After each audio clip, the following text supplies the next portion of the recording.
बैठ जा, जल्दी बैठ। तू कहाँ टाल रहा था तुम लोग? बैठिए, वो उन लोग का व्यक्तिगत जीवन है। हाँ हाँ बैठिए भाई, इनका क्वेश्चन है, पूरा क्लास वाले समझा। बैठिए, हम आपका क्वेश्चन सबको समझा। हाँ लगा दीजिए। बैठिए, इस बाबू का क्वेश्चन है, समझिए। सारे लाइव सेंटर वाले, ऑल ओवर इंडिया वाले। लड़का कंफ्यूजन में है कि सर आप बताए थे कि राजा लोग अपने नाम के आगे, बड़े राजा अपने नाम के आगे सम्राट लगा देते। ये बेचारा कल जा रहा था, कोचिंग से छुट्टी हुआ तो कोई कोचिंग वाला प्रचार कर रहा था, अपने आगे लगवा दिया था फलाना विषय के सम्राट। कौन सी के सम्राट थे? अच्छा, मैथ के थे कोई। तो जो भी है भाई, तो इनका कहना है कि वो कैसे अपने नाम के आगे लगा दिए। भाई कह रहे क्या हम भी लगा सकते हैं? लगा लो भाई। ये सब चीजें सबको समझ में नहीं आती। टीचिंग कैरियर में, टीचिंग के एरिया में पता नहीं क्यों टीचर लोग को ऐसा लगता है कि हम प्रचार कर देंगे तो बहुत आगे बढ़ जाएंगे। हमारा 4 को बैच आ गया, कभी इंफॉर्मेशन नहीं दिए। यूट्यूब बायोलॉजी चल गया, ये सब चल, इंफॉर्मेशन ही नहीं दिए। आप खुद कुआं बनिए ताकि प्यासे लोग आए, समझे? अब अपना व्यक्तिगत है, हम किसी पे नहीं बोल रहे हैं, सबका अपना रहता है भाई। जब कोई कर रहा है तो इसका संवैधानिक अधिकार है, हम किसी को रोक नहीं सकते हैं। लेकिन आप इतना कंफ्यूजन में नहीं रहिएगा। हमको लगा बेचारा बहुत टेंशन में है। चलिए बाबू, अब आते हैं टॉपिक पे। ISPK। देखो भाई, इंडो ग्रीक कहां से आए थे सब? हिंदुकुश पर्वत के पास से। इंडो ग्रीक, उस जगह का नाम क्या था? बैक्टीरिया। 2 आक्रमणकारी आए और एक तो दूत आया था। 2 आक्रमणकारी और एक तो दूत, इसलिए इसे 2 चरण कर देते हैं, क्योंकि एक तो लड़ाई वाला था, एक तो वो वाला था। आक्रमणकारी में DM, बोलिए कौन कौन? डेमेट्रियस और मिनांडर, दोनों पिटा के चले गए लोग। और दूत कौन आया था? हेलियोडोटस। हेलियोडोटस किसका दूत था? आंतियाल का। ये तो समझा दिए थे। शक शासकों को कौन लतियाया था? यूची वंश वाला। मध्य एशिया में किसने लतिया था? यूची वालों। लतिया के किसको भेज दिया भारत में? शक शासक। अभी देखिए, अभी आराम से देखिए, यूची वंश वालों ने, ये भारत है लगभग में, भारत भाई उतना तो क्लियर हाथ से नहीं ना बन पाता है। यहां पर था यूची वंश। कौन सा? यूची। इस असुरों ने लतिया दिया किसको? शक शासक। कई भाग में लतियाए थे सब। हाँ, अभी मेन कहानी समझिए।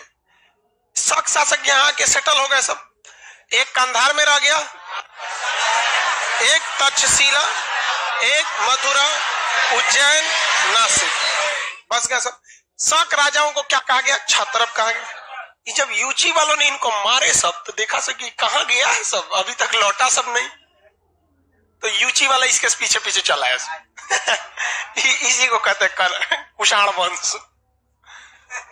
कुषाण वंश जो था ना, कौन थे सब? यूची वाला। एक तो बताइए, उसको मार के भगाया है सब, और फिर उसके पीछे पीछे आ गया सब, देखने आया सब। इसका मतलब यहाँ से यूची वंश खाली हो गया होगा। यूची कबीला नहीं, यूची कबीला भी 5 था, उसमें से एक पीछे पीछे आ गया था यहाँ पे। तो अभी हम लोग कुषाण पे आए नहीं है, लेकिन यूची था, इसलिए हम आपको समझा दिए कि जिसको इसने, यूची वालों ने इसे मारा था, और उसे पीछे पीछे ये कुषाण वाला आ गए थे सब। शक राजाओं को शॉर्टकट में हम लोग क्या कहते भैया? क्षत्रप कहते हैं। इसमें से जो कंधार वाला था शक शासक, जो अफगानिस्तान में, उसका कोई विशेष महत्व नहीं है। तक्षशिला वाला का भी कोई खास महत्व नहीं है, लेकिन तक्षशिला वाला राजा अपने नाम के आगे माउस लगाता था। क्या लगाता था? माउस। तक्षशिला वाला क्या लगाता था? माउस। राजा को क्या कहता था? माउस। मूस नहीं, चूहा वाला माउस नहीं। उनकी भाषा में माउस का मतलब कुछ और होता है। उतना क्या करेंगे जान के उसकी भाषा में क्या होता था। वो अपने राजा को के आगे क्या लगाता था? माउस। जबकि मथुरा वाला जो था, वो अपने नाम के आगे राजुक लगाता था। क्या लगाता था? राजुक। क्या लगाता था? राजुक। अशोक का सबसे बड़ा अधिकारी कौन था? राजुक युक्त प्रदेश शक्ति से शिलालेख में चर्चा। तो ये वाला क्या करता था? राजुक लगाता था। इस राजुक को थूरा कहाँ का शासक था? मालवा का शासक। और कौन सी उपाधि धारण किया था? विक्रमादित्य। 57 ईसा पूर्व में कब थुरा था? 57 ईसा पूर्व मालवा के शासक, 57 ईसा पूर्व मालवा के शासक ने यहाँ के शक शासक जिसे मथुरा के शक शासक जिसे क्या कहा गया? माऊ राजू, उसको थूर के क्या उपाधि धारण के लिए यहाँ आ गया उज्जैन। कौन वाला? उज्जैन, उज्जैन वाला। ये वाला चेष्टक कहा गया, इसे क्या कहा गया? चेष्टक। उज्जैन वाला चेष्टक, उज्जैन वाले को क्या कहा गया? चेष्टक। और नासिक वाले को कहा गया भूमिक, नासिक वाले को भूमिक, भूमिक कहा गया। अलग अलग नाम से लोग जानते हैं। इसे क्या कहा? राजू, इसे माउस, इसका कोई खास नाम नहीं था। जब कुछ समझ में नहीं आएगा तो क्या लगा देना है? क्षेत्रप। क्या लगा देंगे? क्षेत्रप। इसमें सबसे योग्य कौन था? उज्जैन वाला। कौन वाला? उज्जैन। क्या कहा गया उसे? चेष्टक। क्या कहा गया? चेष्टक। उज्जैन। इसमें सबसे प्रमुख शासक कौन था? रुद्रदाम। रुद्रदाम शकों के साथ शक वंश का, यानी ये जितने शक हैं इनका खात्मा किसने कर दिया था? चंद्रगुप्त द्वितीय। किसने किया? चंद्रगुप्त द्वितीय ने। और कौन सी उपाधि धारण कर दी? विक्रमादित्य। बेचारा को ढोल बना दिया, से दोनों ओर से दूर रहा है। देखिए यहां से ढोल बनाया इसको मालवा के शासक ने, माउस को क्या उपाधि धारण किया? विक्रमादित्य। इधर आया इसने समूल नष्ट कर दिया, कौन सी उपाधि धारण कर लिया? विक्रमादित्य। चंद्रगुप्त द्वितीय ने कौन सी उपाधि धारण किया था? विक्रमादित्य। आगे बढ़े। ये कौन बोलता है हैप्पी बर्थडे सर जी? किसका बर्थडे आज? अपना बर्थडे खुद में मनाओ। किसी को कोई दिक्कत है शक शासक में? आगे बढ़ जाए ना। शक लगभग कंप्लीट, बाकी सब बता दिए थे। यही थोड़ा सा बचा हुआ था राजा वगैरह के बाद। इसके बाद कौन आए थे सब? पहलव। पहलव के बाद कुषाण। कुषाण के बाद देखो भाई थोड़ा सा समझिए हिस्ट्री को, सब आपस में गुथाइल है सब। इंडो ग्रीक कहां से आया था सब? ये बैक्टीरिया यानी हिंदुकुश पर्वत के। ये यूची वालों ने किसे लतियाया? इसी यूची के पास एक और थे, उन्होंने उनको भी लतिया दिया था पहलव को। किसे? पहलव। बहुत मरखात है सब ये ससुरे यूची वाले सब। किसको भगा दिया सब? पहलव को। तो पहलव भी इधर से है, शक भी इधर से। इसी यूची वाला में से एक कबीला कुषाण वाला ये खुदे भारत में चलाया। कहां चलाया? भारत में चलाया। और ये जो कुषाण वाला भारत में चलाया, तो अभी भारत में सब चल रहा था। इंडो ग्रीक वाले भी कहीं कहीं थे सब, शक वाले भी थे सब, पहलव वाले भी थे सब, कुषाण वाले भी थे सब। तो ये जो आईएसपीके का काल है, आईएसपीके का एक साथ सब चल रहे थे। जिसको जो जगह मिला वो अपना कब्जिया के चल रहा है। इस एरिया में ये मेनली ये वाला एरिया बताइए। ये तो ये छोटे से एरिया में इंडो ग्रीक वाला का था, बैक्टीरिया वाला एरिया। बैक्टीरिया वाला ना वो इधर से चढ़े थे जब विदिशा के पास, तब ना पुष्यमित्र सुंग थूर दिया था। उससे पहले तो नहीं थूरा था। तो ये किसका था? इंडो ग्रीक का था। उसके बाद शकों का तो समझ ही रहे, 4-5 जगहों पे था। पहलव छोटे मोटे बिखरे थे। कुषाण आया तो पूरी जगह पे फैल गया। कुषाण क्या हो गया? पूरी जगह फैल गया। तो आईएसपीके जो 4 वंश है ये पूरी तरह भारत में क्या कर रहे थे सर? शासन कर रहे थे। आईएसपीके जो था ये किसका, इसका सबसे प्रतापी मतलब सबसे महत्वपूर्ण वंश कौन सा था? कुषाण। ये इतना योग्य बहादुर इसलिए था कि पहले ही से मरखा था। यहीं से इसने लतिया के भेजा किसको? शकों को, पहलव को। इन्हीं के डर से भागे थे सब ये सब इंडो ग्रीक वाले। अब पीछे पीछे खुदे चलाया कौन? कुषाण। अब पूरे भारत पे कब्जा कर लिया। पूरे भारत पर किसने? कुषाण। सीक्वेंस समझ में आ रहा है? हाँ, इस कुषाण में अगर शासन किया तो इसका मतलब ये फिक्स समझिए कि कुषाण वंश के जितने राजा थे योग्य थे, और राजा अगर योग्य है तो उसका मंत्री भी योग्य होगा। लेकिन इससे पहले एक गलती किया जा चुका है सातवाहन द्वारा। कौन से द्वारा? सातवाहन द्वारा। कौन सी व्यवस्था? सामंती व्यवस्था। कौन व्यवस्था? सामंती व्यवस्था का अनुसरण कौन कर रहे थे? कुषाण शासक। और इसी कुषाण शासक का एक बहुत महत्वपूर्ण सामंत था श्रीगुप्त। क्या नाम था? श्रीगुप्त। कौन से वंश की स्थापना करते? गुप्त वंश। किसका? गुप्त वंश। सब एक में लिंकेज, कोई बहुत बड़ा नहीं है, सब आपस में क्या है? लिंक है। अब अगर देखिए तो हसीन मशूक हसीन मशूक सामंती व्यवस्था किसने चालू किया था? सातवाहन। लेकिन मौर्य वंश के बाद यहाँ पर कौन कौन आ गया भैया? आईएसपीके। ये इंडो ग्रीक इन सब के डर के मारे इधर उधर से ये अपना क्षेत्रफल विस्तार के लिए आ रहे थे सब। शकों को कौन लतिया दिया था? यूची वालों ने। पहलव वाला डरे भागा था सब इधर में। कुषाण खुद यूची का था, चलाया भारत में। अब पूरी तरह भारत में क्या कर लिया था? कब्जा कर लिया। क्योंकि इन लोग के धीरे धीरे ये इधर पैरेलल बढ़ रहा था। देखिए ये इधर बढ़ रहा है पैरेलल, इधर इंडो ग्रीक के बाद शक के बाद पहलव के बाद कुषाण, ये धीरे धीरे इधर बढ़ रहा है कि नहीं? समय के साथ साथ इधर बढ़ रहा है। उसी तरह ये मौर्य काल के बाद ये भी इधर बढ़ रहा है, शुंग वंश, कर्ण वंश, सातवाहन वंश। समझ में आ गया? तो ये दोनों आपस में एक ही टाइम पे आ गए थे। समझ में आ गया कि नहीं आ गया? ये इधर से बढ़ रहा है, ये इधर से बढ़ रहा है। तो कुषाण वालों ने कौन सी सामंती व्यवस्थापन कर ली? सातवाहन की।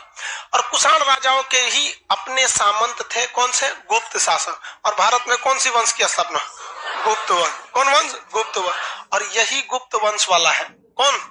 यही गुप्त वंश वाला है जो किसका सामंत था? कुषाण वंश का सामंत है। कुषाण वंश के सामंत यानी अधिकारी, सामंत तो समझा दिए ना। कुषाण वंश के सामंत यानी अधिकारी ने ही कौन से वंश की स्थापना किया? गुप्त वंश। लेकिन उस वक्त भी इंडो ग्रीक थे, शक थे, पहलव थे, ये पैरेलल चल रहा था, जिसको जहां अपना अपना क्षेत्र मिला। इस गुप्त वंश में कई शासक आए, श्रीगुप्त आए, घटोत्कच आए, चंद्रगुप्त प्रथम आया, समुद्रगुप्त आया, चंद्रगुप्त, रामगुप्त आया, चंद्रगुप्त द्वितीय आया। चंद्रगुप्त द्वितीय कहा कि ससुराई कौन ची कर रहा है, सब खत्म, सब खत्म।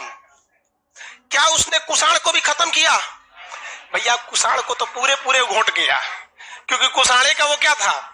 सामंत था। कुषाण का क्या था? सामंत। तो कुषाण को तो इसे ले गया। पहले कोनो काम के नहीं थे, शकों का पूरी तरह से क्या कर दिया? नाश कर दिया। आप लिंक समझ रहे हैं कि नहीं समझ रहे?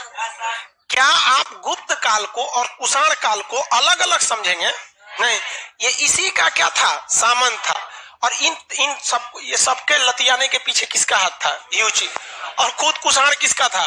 युची का था। और कुषाण में से ही एक नया वंश निकला, कौन सा? गुप्त। अब भैया गुप्त में से भी तो सामंत रहेंगे सब ना, गुप्त में से सामंत नहीं रहेंगे सब? ओमे से चालुक्य, मालवा, गढ़वाल, ये सब बड़ी बड़ी निकले हैं सब यहाँ पर। तो ये सब भी आगे हम लोग समझेंगे। लोग अब स्टार्ट कौन सा करते हैं? पहलव। यह समझ में आ गया ना?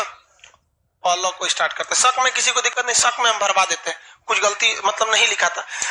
शक शासक में लाइए तो मेटेरियल लेकर दूं, उसमें थोड़ा सा सुधार देते हैं। कोई दे दो भाई।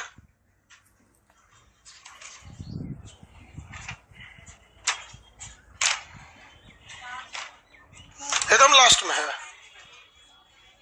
मटेरियल देना पड़ेगा, इसका लोग का खत्म हो गया है।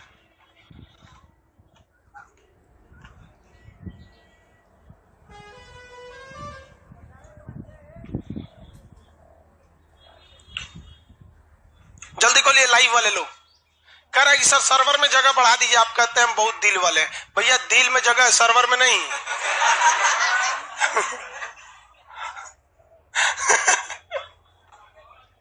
बोलता है सर्वर में जगह बढ़ाइए। कहा गया है?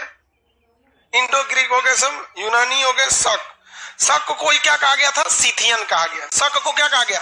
सीथियन कहा गया।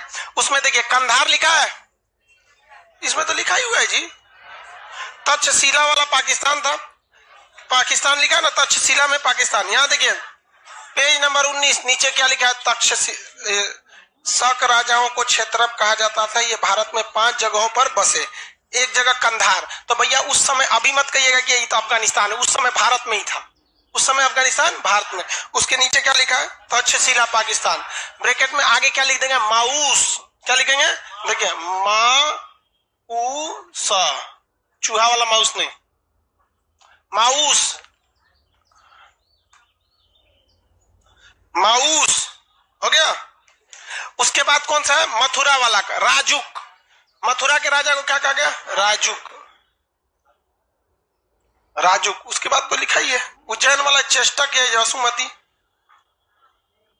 हो गया। मथुरा वाला क्या कहलाएगा? राजुक। आप बताइए राजुक को किसने हराया था? किस शासक ने? मालवा के शासक। मालवा के शासक कौन सी उपाधि धारण किया? विक्रमादित्य। पीडीएफ ब्लैक है, आगे सुधर जाएगा लाइव वाले आप लोग का। नासिक में उसमें तो लिखा ही, उज्जैन वाला का चेष्टक, मथुरा वाले का भूमि। मथुरा के राजुक शक को मालवा के शासक ने कब हराया? देखिए नहीं, 57 ईसा पूर्व पराजित किया। कौन सी उपाधि धारण किया? विक्रमादित्य उपाधि धारण। चलिए आप कौन सा आते हैं हम लोग नीचे? ग्रेगोरियन कैलेंडर छोड़ दिए, कैलेंडर बाद में बताएंगे, कैलेंडर को बाद में बताएंगे। इधर आते हैं हम लोग कौन सा? पहलव वंश। पहलव वंश में कैलेंडर जस्ट ये कुषाण खत्म हो जाएगा तो क्या बताएंगे? कैलेंडर। आईएसपीके में, आईएसपीके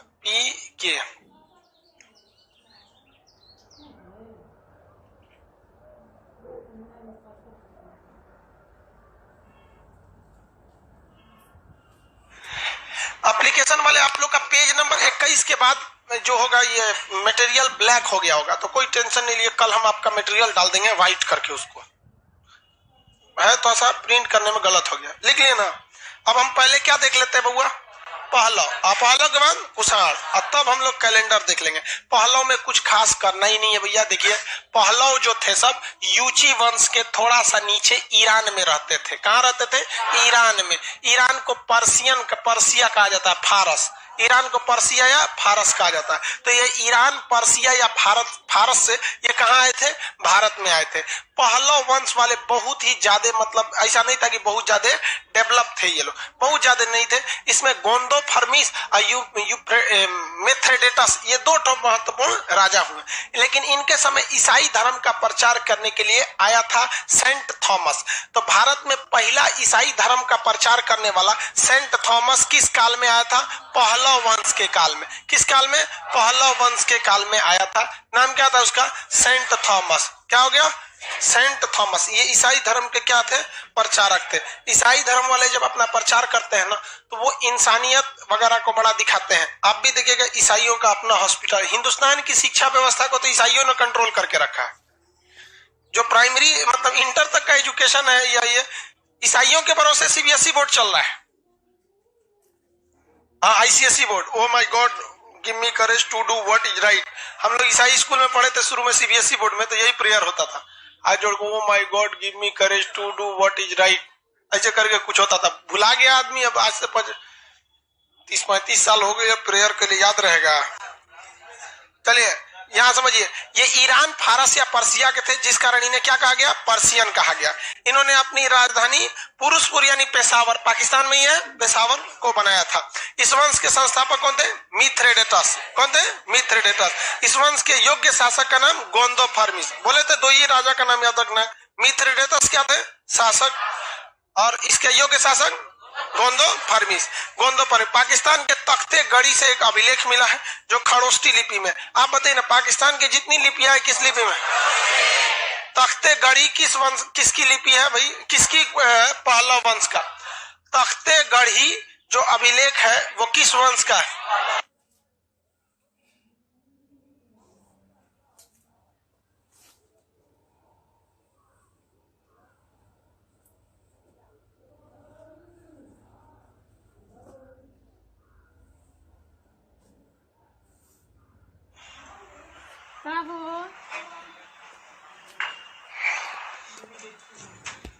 कहा भाई? कुछ बड़ी लिख दिया है, गढ़ी होगा, गढ़ी। गढ़ी ढी, गढ़ी नहीं होता है। तख्ते गढ़ी, तख्ते गढ़ी अभिलेख मिला यह खरोष्टी लिपि में। इस समय पुर्तगाल का ईसाई धर्म प्रचारक सेंट गैस हो गया है थॉमस, भर लीजिए, सेंट थॉमस। सेंट थॉमस कौन आया था? सेंट थॉमस, ईसाई धर्म के प्रचार के लिए। तख्ते गढ़ी और सेंट थॉमस आया था ईसाई धर्म का प्रचार वाला। भारत में पहला ईसाई मिशनरी कौन थे? Saint Thomas. ईसाई लोग में ना बहुत ज्यादा इंसानियत होती है। इंसानियत मतलब बहुत समझदार होता है। कत्ल करने के बाद मतलब बहुत ज्यादा देखे हैं, दलहौजी वगैरह थे सब, कितना यहाँ मारकाट मचाया था सब, बहुत सब। लेकिन उन सबका दिमाग बहुत तेज होता है, यह ईसाई सबका। मॉडर्न होते हैं। चम्मच चम्मच से खाने की व्यवस्था किसने लाया था? ईसाई। हम लोग ऐसे थोड़े खाते, पलथी मारो जमीन पे, ले थरिया चालू, वही सब लाया। सब डाइनिंग टेबल, ये सब के बेंच पर बैठ के पढ़ने की व्यवस्था उन्हीं ने लाया किया। हम लोग बोरा बिछा के पढ़ने वाला नहीं बचपन में तो। अच्छा तो अभी पढ़ रहा है सब। चलिए अब आगे देखते हैं। इसके बाद कौन सा था? कुषाण वंश। कुषाण चालू करें? कुषाण वंश के बारे में स्टार्ट करते हैं। ये बहुत महत्वपूर्ण था कुषाण। कौन सा पढ़ना हम लोग को? कुषाण। कुषाण आए कहां सब थे? ये किस कबीला के थे सब? यूची कबीला। ये जगह है यूची। कौन जगह है? यूची। यूची कहां पर है? मध्य एशिया में। मध्य एशिया के सबसे महत्वपूर्ण नदी का नाम है आमू दरिया। क्या नाम है? आमू दरिया। मध्य एशिया का सबसे प्रमुख नदी आमू दरिया। ये इनका क्षेत्र आमू दरिया के आसपास था, बहुत बड़ी नदी है आमू दरिया नदी। ये आमू दरिया नदी में यूची कबीला था जिसमें 5 गुट थे। यूची कबीला में कितने गुट थे? 5। ये बहुत ही मरखा थे, सब अगल बगल वालों को मार मार भगाते रहते थे सब। जिसमें यहाँ पे देखेंगे इंडो ग्रीक वाले सबसे हुआ, पहलव से हुआ और शक वालों से हुआ। ISP इंडो ग्रीक वाला इन्हीं सबसे डरे रहते थे सब। शक वालन को तो लतिया दिया, पहलों वालों को भी सब नहीं छोड़ता था। इसी में से सचुरा आ गया कौन? कुषाण। कौन आ गया? कुषाण वंश। कुषाण वंश जो थे इसके संस्थापक थे कुडुल कडफिसस। कौन थे? कुडुल कडफिसस। कुषाण वंश के संस्थापक कुडुल कडफिसस। कुषाण के संस्थापक कुडुल कड। इन्होंने तांबे का सिक्का चलाया था। कौन सा सिक्का? तांबे का। लेकिन तांबे का सिक्का का इनका नाम थोड़े न होने वाला है। तांबा का सिक्का मानव द्वारा खोजा गया पहला धातु कौन था? अब तांबा का सिक्का चला दिए तो कौन पूछता है आपको? तो तांबे का सिक्का कुषाण वंश के किस शासक ने चलाया था? कुडुल कडफिसस। इसके बाद आया वीम कडफिसस। कौन आया? वीम कडफिसस। कुषाण के बाद वीम कडफिसस। वीम कडफिसस जो था वो शंकर जी का बहुत बड़ा पुजारी था। शैव वंश को मानता था। किसे मानता था? शैव संप्रदाय को मानता था। शैव शंकर जी का, भोलेनाथ का। तो इसे जो था ये वीम कडफिसस था, लेकिन ये भी बहुत ही ज्यादा योग्य नहीं था। तो कुषाण वंश में शुरुआत के जो 2 राजा थे वो कुछ खास काम के नहीं थे। क्या क्या नाम था भैया? कुडुल कडफिसस और वीम कडफिसस। ये कुछ खास काम नहीं किए। इसके बाद आया कौन? कनिष्क। कौन आया? कनिष्क। कनिष्क आया, बहुत ही योग्य शासक था। कहा कि भाई हम कनिष्क जो है बहुत ही योग्य शासक थे। इसने 78 ईस्वी में, कब थे? 78 ईसा पूर्व खत्म। ईसा पूर्व खत्म। तो क्वेश्चन ध्यान से समझिएगा। अब यहां से आपको डेट बाय डेट पढ़ना है। 1840 में ये, 85 में ये, 86 में, इस टाइप का अब आपको पढ़ना है। समझ में रहा है? तो अब आपको जरूरी हो गया। ईस्वी से पहले वाले में इंपॉर्टेंट नहीं होता है, हेल गए अब इंपॉर्टेंट हो। 78 ईस्वी में क्या कराया? अपना राज्याभिषेक कराया। क्या कराया? राज्याभिषेक कराया। और ये राज्याभिषेक के समय में इसने कैलेंडर जारी किया था, कुषाण कैलेंडर। कौन कैलेंडर? कुषाण कैलेंडर। लेकिन कुषाण कैलेंडर को चोरी कर लिया किसने? शक राजाओं ने। किसने चालू किया? चोरी किया। क्या जब कुषाण वंश की स्थापना हो रही थी तो शक खत्म हो गए थे? शक तो कुषाण वंश के बाद तक थे। सबसे कुषाण वंश खत्म हो गया था क्योंकि खुद इसके सामंत ने कुषाण को तोड़कर गुप्त वंश स्थापना कर दिया था। लेकिन तब तक कौन चल रहा था? शक चल रहे थे। और ये गुप्त काल चल रहा था। श्री गुप्त, घटोत्कच, चंद्रगुप्त प्रथम, समुद्रगुप्त, कुमार गुप्त, उसके बाद आया चंद्रगुप्त द्वितीय। इसने शकों को मारा। इसका मतलब रहा कि कुषाण वंश बाद में आया और पहले निपट गया। शक पहले आया, बड़ी देर तक रहा और ये सब ससुरा चोरी कर लिया सब कुषाण का कैलेंडर। कौन सा कैलेंडर? कुषाण का कैलेंडर। और वो चोरी करके क्या कहता है सब कि मेरा कैलेंडर है। और ये ऐसा झूठ बोला कि आज भी लोग बेचारा कुषाण के कैलेंडर को शक संवत कहते हैं। संवत मतलब होता है कैलेंडर, शाका कैलेंडर। इंग्लिश वाला एगो अक्षर ए होता है। इंग्लिश अल्फाबेट में एगो ए जो है ना, ए बहुत खलिया अक्षर है, किसी के आगे आ जाता है। राम लिखना है, वो है कुछ नहीं, राम है। समझ में गया? सब में ए आ जाता है। तो शक कैलेंडर को शक बोलना चाहिए ना, तो उनमें ए आ जाता है, शाका कैलेंडर। क्या बताइए भैया, शक कैलेंडर शकों ने बनवाया था? किसने बनवाया था? चोरी करके झूठ बोल दिया। यहाँ पर झूठ बोलना भी अपने आप में एक कला है। मोनुपुलेट करने की क्षमता बहुत जबरदस्त होनी चाहिए, बहुत ही जबरदस्त। अगर आपको मोनुपुलेट करना नहीं आता है इस दुनिया में तो बहुत कम सक्सेस होंगे, क्योंकि आज के वक्त में सबसे बड़ा गुनाह यह है कि आप बेगुनाह हैं। समझे? हिटलर ने कहा था अगर एक झूठ को 100 बार बोलने लगेगा तो वो क्या हो जाएगा? सच। एक झूठ को 100 बार बोलिएगा तो सच हो जाए। इसका एग्जाम्पल आपको देखते हैं। भारत आजाद हुआ 1947 में, लेकिन क्या हमको सत्ता मिल गई थी 1947 में? अंतरिम सरकार मिली थी, लॉर्ड माउंटबेटन के देखरेख में काम कर रहे थे। भारत में चुनाव पहली बार कब हुआ? 1951 से चालू हुआ 52 में। आप 51 मान लीजिए चालू हो गया था। यहाँ पे संविधान लागू हुआ 1950। 51 में पहली बार चुनाव हुआ। अभी क्या चल रहा है? 2021। यानी नियमतः मतलब ओरिजिनली सरकार चलते हुए ये जो भारत की सरकार है वो 1951, क्योंकि 50 से संविधान लागू हो गया, अंग्रेज लोग खत्म हो गए। फुल्ली सरकार कब से चालू होने लगी? 51 से। अभी कम चल रहा है? 21। क्या चल रहा है? 21। कितना साल हुआ? हाँ, 70 साल। क्या हो गया? 70 साल। सुने, 70 साल में मोदी जी कितना है? 6 साल, अटल बिहारी वाजपेयी 6 साल, मोरारजी देसाई 2 साल, यानी मोटा मोटी 15 साल कुछ अन्य लोगों ने भी शासन किया। और अभी टीवी डिबेट में एक बात जरूर सुनते होंगे, 70 साल से कांग्रेस लूट रही है, 70 साल से लूट रही है। अरे भाई साहब 70 साल से मतलब इसमें मोदी जी भी आ जाते हैं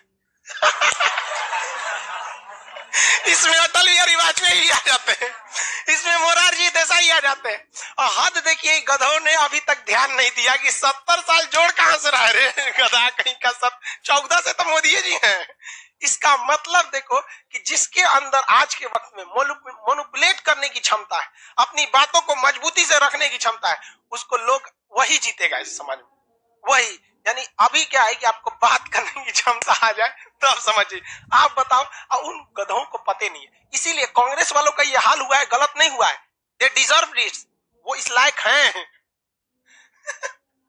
बताओ यार, उनको ये नहीं पता कि हम 70 साल शासन नहीं किए हैं। बेचारा गाली सुनता है, 70 साल से ये किया, 70। अरे यार, अगर हमको कोई कहेगा खान सर 50 साल से पढ़ा रहे हैं, 50 साल, हम कहते नहीं भैया आप 50 साल के नहीं है, बोल तो सकते हैं। उन गधों को पता ही नहीं है यहाँ पर। यही हाल हो गया किसके साथ? शक संवत के साथ। बेचारा शक संवत शकों का था ही नहीं, वो किसका था? कुषाण का। किसने उठा लिया? शक ने नाम रख दिया शक, शाखा, शक कैलेंडर, शक कैलेंडर, जबकि सबको पता है कि इस कैलेंडर को कनिष्क ने चालू किया था और कनिष्क शक का था ही नहीं, तो भैया कैलेंडर कैसे शक हो जाएगा? समझ में आ रहा है कि नहीं आ रहा है? इसलिए शिक्षा बजट को, शिक्षा ज्यादा, देखिए पढ़े लिखे लोग ना बड़ी होशियार होते हैं, सब चीज में नहीं पढ़ता है सब। अब बताइए 70 साल से कौन समझ में आ रहा है आप लोग को? 70 साल हम लोग को कोई मतलब नहीं है भाई राजनीति से, बट आपको ये बता रहे हैं कि किस तरह से क्या किया जाता है। हिटलर ने ये नीति को अपनाया था, एक झूठ को अगर 100 बार बोलिएगा तो क्या हो जाता है? वो सच लगने लगता है। जैसे आप लोग को ये सच लगने लगता होगा कि लड़कियों को दिमाग कम होता है, सच लगता है कि नहीं लगता? क्योंकि एक झूठ को कितनी बार बोला जा रहा है? 100 बार। इसलिए आप लोग को भी अब बिलीव होने लगता होगा कहीं ना कहीं हम हैं एक झूठ को 100 बार बोलते हो। समझ में आ गया कि नहीं आ गया? चलो भैया अब आगे समझते हैं। कनिष्क ने कब अपना राज्याभिषेक कराया? 78 ईसा पूर्व ईस्वी में। कौन सा कैलेंडर जारी किया था? कुषाण ने। लेकिन उसका सबसे ज्यादा चोरी किसने किया था? इस कैलेंडर का नाम क्या हो गया? शक संवत। शक संवत हो गया। कनिष्क बहुत ही योग्य शासक था। इसके दरबार में एक से एक विद्वान रहते थे। शरक नाम के विद्वान रहते थे, पार्स नाम के विद्वान रहते थे। इवन पार्स बहुत ही वैज्ञानिक थे। उन्होंने ही कहा था कि बौद्ध धर्म अब थोड़ा लड़खड़ा रहा है, आप एक और संगीति को कर दीजिए। तो पहली सदी में पार्स के सलाह पर, पहली सदी में पार्स के उसने कौन सी संगीति चालू किया? चौथी बौद्ध संगीति में बौद्ध धर्म कितनी भाग में बटा? कौन कौन? हीनयान और महायान। हीनयान एकदम पुरानी शाखा कि हम बौद्ध धर्म में कोई चेंजिंग नहीं कर।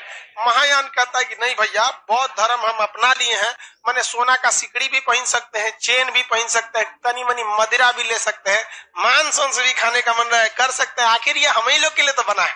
और उसके बाद आया बुराजियान, कहा कि मना क्या चीज है, मन चंगा तो कटौती में गंगा, यही सब चालू कर दो यहाँ पे। तो बताइए, बौद्ध धर्म चौथी बौद्ध संगीति कनिष्क ने कहां पे किया था? कुंडलवन। कनिष्क ने अपनी राजधानी पेशावर यानी पुरुषपुर को बनाया था। किसे बनाया था? पुरुषपुर। पेशावर यानी पुरुषपुर। लेकिन मथुरा को उसने अपनी सांस्कृतिक राजधानी बना दिया। मथुरा को क्या बना दिया? सांस्कृतिक राजधानी बना दिया। मतलब वहां पे सांस्कृतिक प्रोग्राम, फंक्शन वगैरह सब कराने का काम कहाँ करता था? मथुरा में। जबकि पुरुषपुर पेशावर में क्या करता था? राजधानी। और मथुरा में सांस्कृतिक राजधानी। चौथी बौद्ध संगीति कहाँ किया था? कुंडलवन। किसके कहने पर? पार्स के कहने। पार्स उसके दरबार में बहुत ही बड़े दार्शनिक विद्वान थे। चरक उसके समय के बहुत बड़े डॉक्टर थे। उन्होंने अपनी किताब थेसिस लिखी थी, चरक संहिता। प्लास्टिक सर्जरी, टाका उका मारने का काम बहुत बेहतरीन करता था चरक, उनके दरबार में थे। अश्वघोष वो कहां से उठा ले गया? पटना से। उनके दरबार में अपने कवि थे वसुमित्र। क्या थे? वसुमित्र। नागार्जुन, एक से एक विद्वान थे। किसके काल में? कनिष्क। नागार्जुन ने सापेक्षिकता का सिद्धांत दिया। किसका सिद्धांत दिया? मतलब हर चीज एक दूसरे के रिलेशन में क्या कर रही है? गति कर रही है। ऐसा ही सिद्धांत को इंग्लिश मीडियम में सीबीएसई बोर्ड का एक वैज्ञानिक दिया, नाम था आइंस्टीन। क्या नाम था?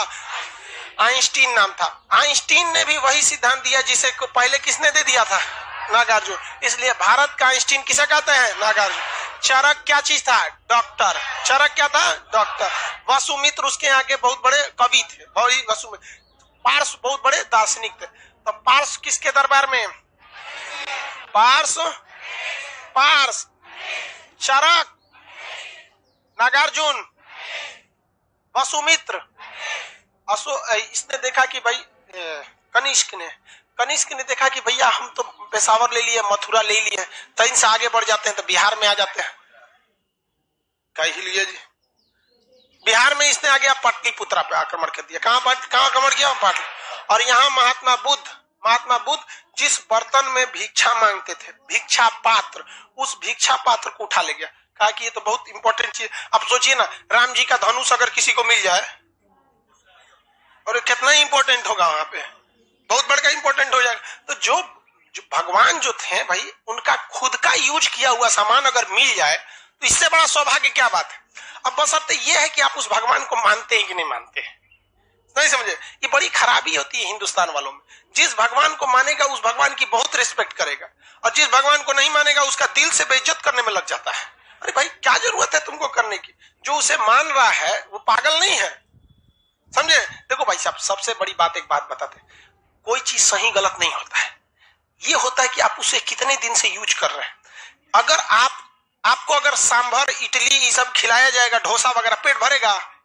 केला का पत्ती में भरेगा? खाने नहीं खा पाएंगे। लेकिन बचपन से ही साउथ वाला क्या कर रहा है, उसी में, उसके लिए वही अच्छा हुआ, आपका विरोध कर देगा। हम लोग लुंगी पहन के, कोई कहेगा बाहर निकलो ना, निकलेगा कोई? तो लुंगी पहन के राष्ट्रपति भवन में जाते हैं हमारे वेंकैया नायडू। तो वो बचपन से जिसको देखे हैं इंसान, उसी को सबसे अच्छा समझता है।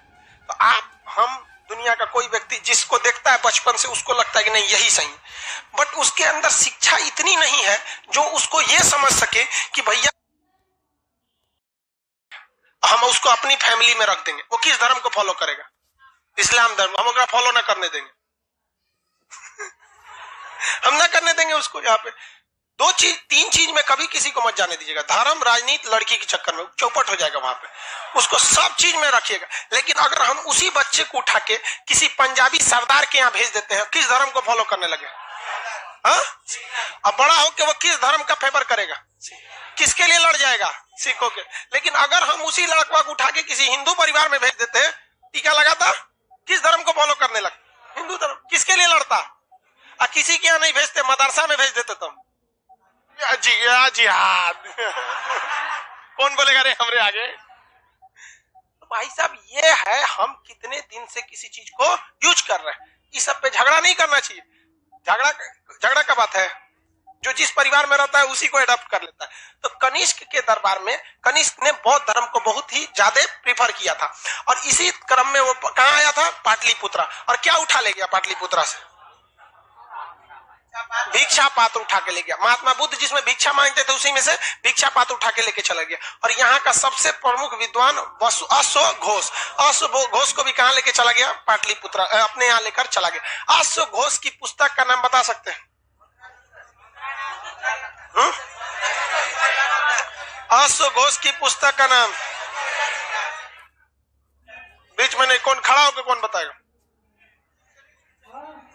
हाँ, मेन बुद्ध चरित है, ठीक। एक उसको याद रखिएगा, बुद्ध चरित वाला नहीं भूलिएगा, बहुत पूछता है। अश्वघोष ने कौन लिख दिया था? बुद्ध चरित। अश्वघोष ने बुद्ध चरित नहीं दिया। किसी को कोई दिक्कत नहीं है। यहाँ पे यहाँ लेके चला गया कनिष्क के समय में ना नाशपाती की खेती पहली बार प्रारंभ हुई। कनिष्क के समय ही एगो अरब वाला आया था, अरब का नाविक वहां पर, और उसने मानसून की खोज कर दिया। कौन ने खोज किया? मानसून की खोज।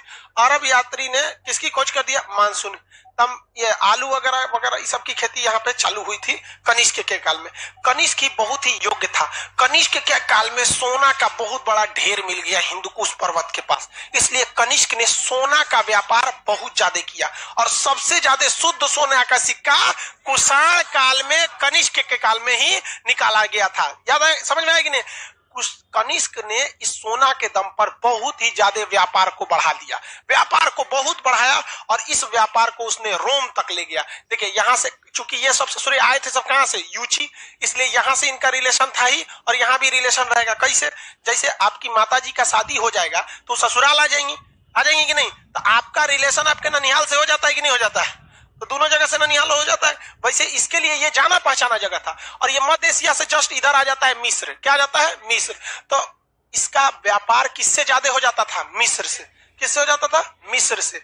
इसकी जानकारी दिया गया है पेरिप्लस ऑफ द एरिथ्रियन सी नामक किताब में।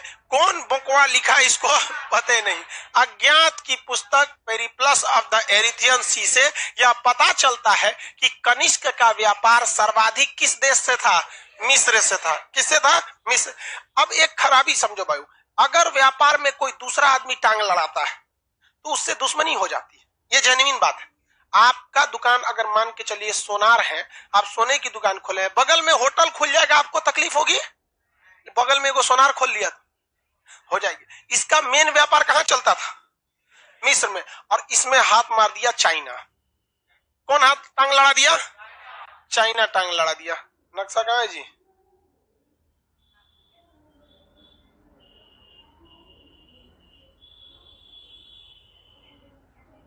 दिख रहा है ये वर्ल्ड मैप? धुंधला दिख रहा है। हम जगह बना देते हैं डार्क करके, क्या कीजिएगा भाई, थोड़ा सा धुंधला। ये जगह कौन सा है भैया? इंडिया। यहाँ पे कौन शासन कर रहे थे? कनिष्क। ये जगह बोलिए तो चाइना। और ये वाला एरिया मिस्र। मिस्र। ये जगह हो गया मिस्र। तो ये हो गया मिस्र, ये हो गया इंडिया, ये हो गया चाइना। यहां से मिस्र के लोग सोना से भी ज्यादा अब वैल्यू देने लगे रेशम के कपड़े को। किसे कपड़े को? रेशम। और उस वक्त रेशम बनाने की टेक्नोलॉजी केवल और केवल चाइना के पास। और रेशमी कपड़ों का मांग इतना बढ़ गया कि राजा भी रेशम का नहीं देखते, एगो तिरपाल ओढ़ले रहता है सर राजा, वहां पे उस ऊपर से तिरपाल ओढ़ रहता वहां पे। वहां की यूरोप में देखिएगा ना, अमेरिका वगैरह में, तो वहां लड़की सबका जब शादी होता है ईसाई सबका, तो कपड़ा पहन लेंगे सब, एगो यहाँ से तिरपाल बांध लेगी सब, लसराते चलेगा, उसको गाउन बोलती है सब, तिरपाल टाइप का रहता है, वो सब रेशम का होता है। तो रेशम का व्यापार चीन बहुत बढ़ा दिया, और रेशम को ले आने के लिए इसने दो दो रास्ते को बनाया। एक ऊपर से रेशम मार्ग जाता था और एक समुद्र से जाता था रेशम मार्ग। तो चीन का रेशम मार्ग से किस चीज का व्यापार होता था? रेशम का व्यापार होता था। और यह व्यापार कहीं ना कहीं कनिष्क को टक्कर देने लगा था, क्योंकि सोना के बाद अब सोना सारे लोग नहीं खरीद सकते, नहीं खरीद सकते। दूसरा, सोना किसी खास मौके पर खरीदा जाता है, लगन में, दीपावली में शुभ होता है, ऐसे चल। लेकिन ये सब कपड़े तो कोई कभी भी खरीद सकता था वहां पे। अब कनिष्क कहा कि अब क्या करें, रेशम हमें भी चाहिए होता है। तो चाइना वालों से कहा कि रेशम बनाने की टेक्नोलॉजी हमें भी दे दो। कहा कि नहीं देंगे। क्या कर लोगे यहाँ पे? तो कहा कि रुक बताते तोरा क्या कर लेंगे हम यहाँ पे। हम बौद्ध धर्म को मानते जरूर है, लेकिन बौद्ध धर्म में जो एक अहिंसा पढ़ाया गया है ना, उसको हम कतई नहीं मानते हैं। कहा कि तू अब देखिए, नीचे में कनिष्क की नौसेना मजबूत नहीं थी, कनिष्क की नौसेना मजबूत नहीं थी। ऊपर वाला इस रेशम मार्ग पर कनिष्क ने क्या कर दिया? आक्रमण कर दिया। और वहां के जितने व्यापारी थे उनको पकड़ के ऐस मार मारा ना, इतना मार मारा, कोई नहीं बोल रहा था कि बनता कैसे है, बस मार रहा था। वो कह रहा कि छोड़ेगा तब तो बताएंगे कैसे बनता है। मार मार के रद्द कर दिया और कहा कि हम तुमसे बस रेशम ही ना पूछ रहे थे, आज के बाद इधर से एक्को को रेशम की बैलगाड़ी गुजरी या काफिला गुजरा तो उसमें से मेरा टैक्स लगेगा। क्या लगेगा? टैक्स लगेगा। समझ में गया कि नहीं? क्या ये वही चाइना केवल और केवल कनिष्क की भाषा समझता है। वहां जाके नेहरू की तरह हम लोग 62 में लड़ाई में और गलवान में घुस गया तो कोर कमेटी की बैठक करेंगे, यहाँ पे नहीं मानेगा। यहाँ पे थूर थार को रद्द कर दीजिए, भय बिना प्रीत का है। यहाँ पे जब तक डरेगा नहीं तब तक कोई आपकी बात नहीं सुनता है। यहाँ पे ऐसे कनिष्क की तरह थूरना चाहिए, चाइना को आराम से समझ जाएगा। वहां गलवान वगैरह सोचा उसको हम लोग को धमकी देता है। चाइना ओपन बोलता है वहां का विदेश मंत्रालय की भारत को 1962 नहीं भूलना चाहिए। अरे जयशंकर प्रसाद हमारा विदेश मंत्री, एक बार बोलिए ना कि चाइना को कनिष्क को नहीं भूलना चाहिए। हद है, आपके मुंह में दही जमा हुआ है। हम विरोध करेंगे तो लोग हमरे विरोध करने लगता है। तो मोदी जी को समझाएगा। अरे मोदी जी हैं, विष्णु भगवान थोड़े हैं। हद है, यहाँ पे हमारी बेइज्जती कोई करेगा? देखिए, हमारी इज्जत करो, हमारी इज्जत करो मत करो, हमारे देश की इज्जत करो, हम तोरा इज्जत करेंगे। हमारे देश पे उंगली उठाएगा ना, सोचो हम कुछ भी कर देगा आदमी। यहाँ पे भारत को बोलना चाहिए कि नहीं बोलना चाहिए? यहाँ भुला गए तो आप व्यापार रेशम ले आता था, पहुंचा देता था, लीजिए हम लेके जाएंगे यहाँ पे। तो रेशम मार्ग पर अधिकार करने वाला शासक कनिष्क, बेचारा को बर्बाद कर दिया पूरा व्यापार वहां से। कनिष्क ने यहाँ से रेशम ले लिया था। कनिष्क बहुत ही योग्य शासक था, उसकी योग्यता में आप कहीं से कोई उंगली नहीं उठा सकते, बहुत ही योग्य था। इसकी थल सेना ज्यादा मजबूत थी वनस्पति की इसकी नौसेना की। कनिष्क बहुत ही विद्वान भी था। इसके समय में मतलब बौद्ध धर्म की बहुत ज्यादा प्रचार हुआ और इसमें बौद्ध धर्म को ये किस शाखा को मानने लगा था, महायान शाखा को, हीनयान को नहीं मानते। खुद इसके जो नागार्जुन थे वो शून्यवाद को मानने लगे थे। किसको मानने लगे? शून्यवाद। बाद में धीरे धीरे इसके जो मतलब आगे उत्तराधिकारी आए लोग वो उतने योग्य नहीं आए लोग, जिस वजह से किसी भी वंश का तो पतन होना तय है। इसके जो उत्तराधिकारी आए वो योग्य नहीं थे, वासुदेव वगैरह छोटे मोटे राजा हुए, जिस वजह से इसके खुद के सामंत जो थे वो ज्यादा क्या होने लगे, बढ़ने लगे। सामंत लोग क्या होंगे, बढ़ने लगे, क्योंकि इसके कुषाण के राजा उतना मतलब डेवलप नहीं थे, इसके वंश के आगे वंश वाले उतना नहीं आगे बढ़े, तो इसके सामंत ही क्या होने लगे, आगे बढ़ने लगे। इसके कई सामंत कुषाण वंश से अलग हो गए। जो इतना बड़ा एरिया था ना कुषाणों का, तो कुषाण वंश के कुछ सामंतों ने इधर से अलग हो गए, कोई सामंत इधर से अलग हो गए। इसमें 3-4 सामंत अपना अपना क्षेत्र लेके क्या कर लिए, अलग कर लिए। सामंतों के पास जमीन होती थी कि नहीं होती थी? ये जमीन किस रूप में आती थी, वेतन के रूप में। तो छोटे मोटे सामंत इससे अलग होने लगे। इनफैक्ट इससे बहुत सारे सामंत अलग हुए, लेकिन उसमें सबसे बड़ा सामंत निकला गुप्त वंश। कौन वंश? गुप्त वंश। देखते देखते कुषाण वंश धरा का धरा रह गया, उसके जगह पे खड़ा हो गया कौन सा वंश? गुप्त वंश। और गुप्त वंश में एक से एक योद्धा, एक से एक वीर शासक आए, जिसमें 2 सबसे प्रमुख था। एक का नाम था समुद्रगुप्त। समुद्रगुप्त ने कहा था कि अगर हमसे हमारे ऊपर के सीनियर यानी कुषाण, कौन थे? कुषाण।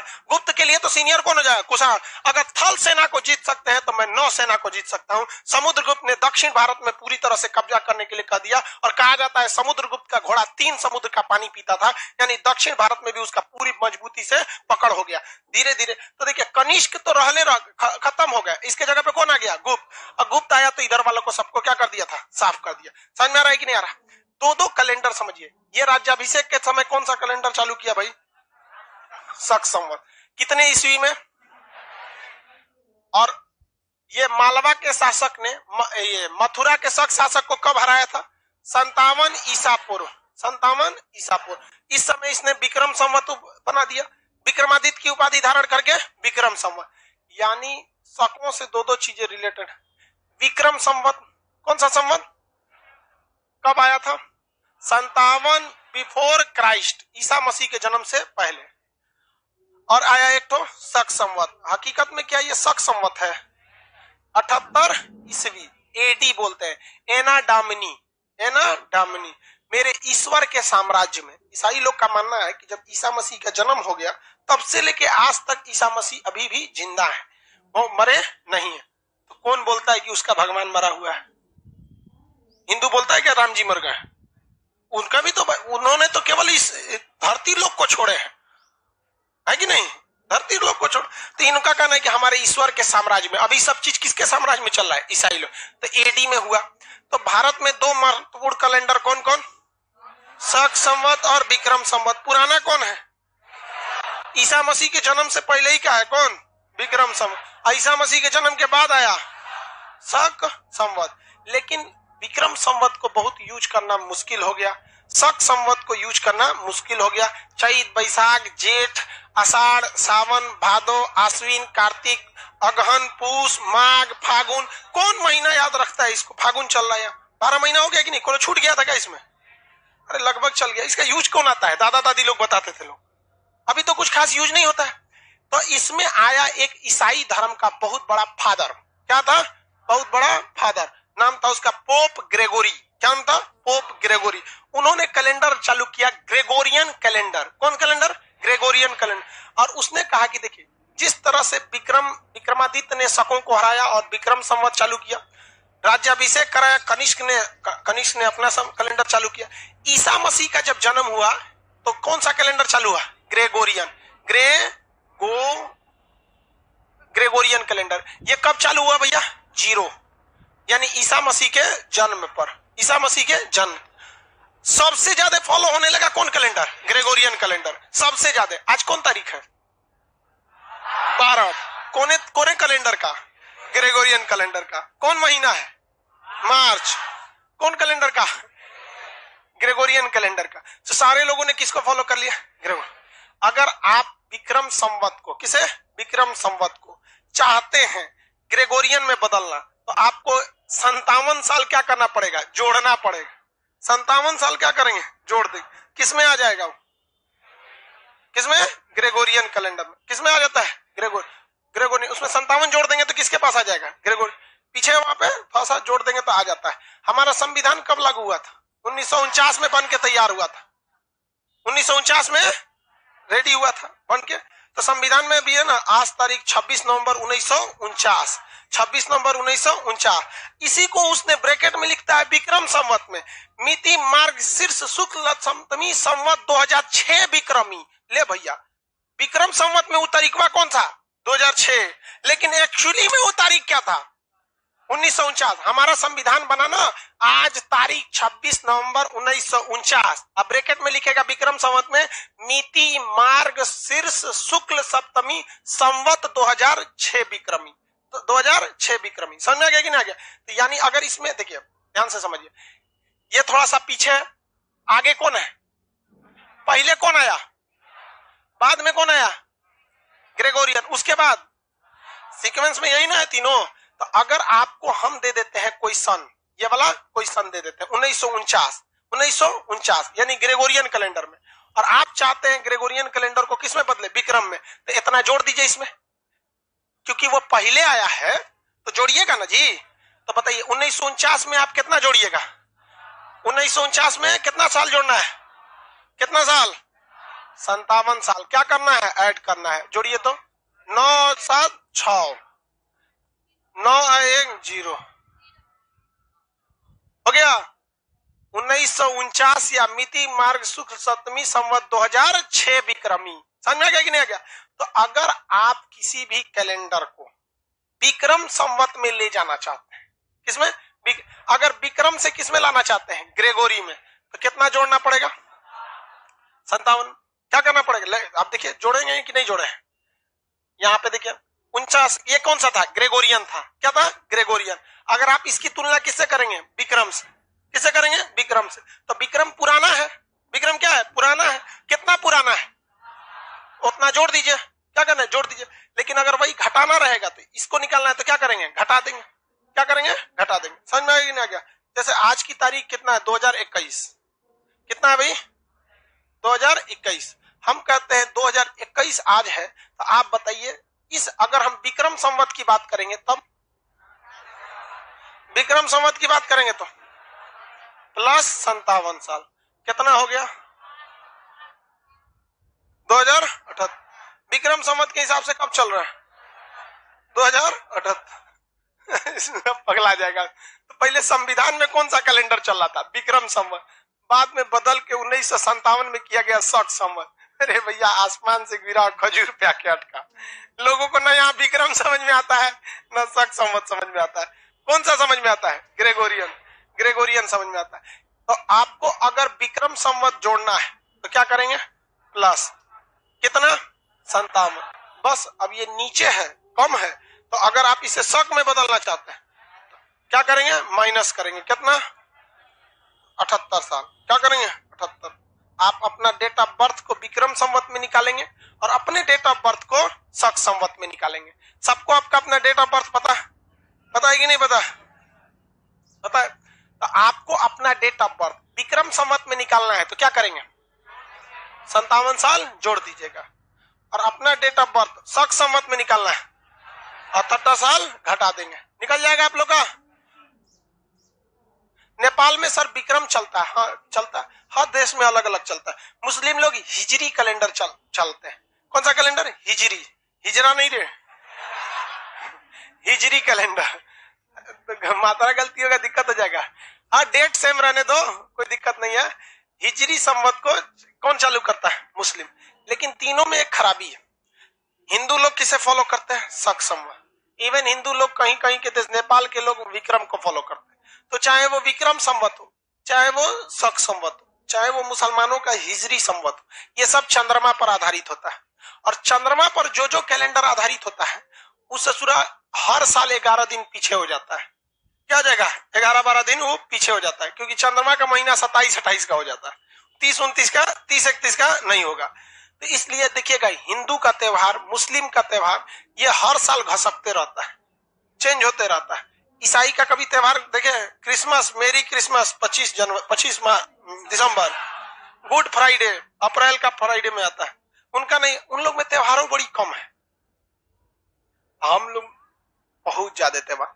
लेकिन हिंदू का कैलेंडर, जैसे हिंदू में त्योहार क्या होता है, घटते बढ़ते रहता है। देखिए, होली घटेगा बढ़ेगा, मुसलमान में भी होगा, लेकिन मुसलमान में घटेगा तो घटते आएगा, उस पूरा राउंड मारेगा घड़ी की तरह इससे।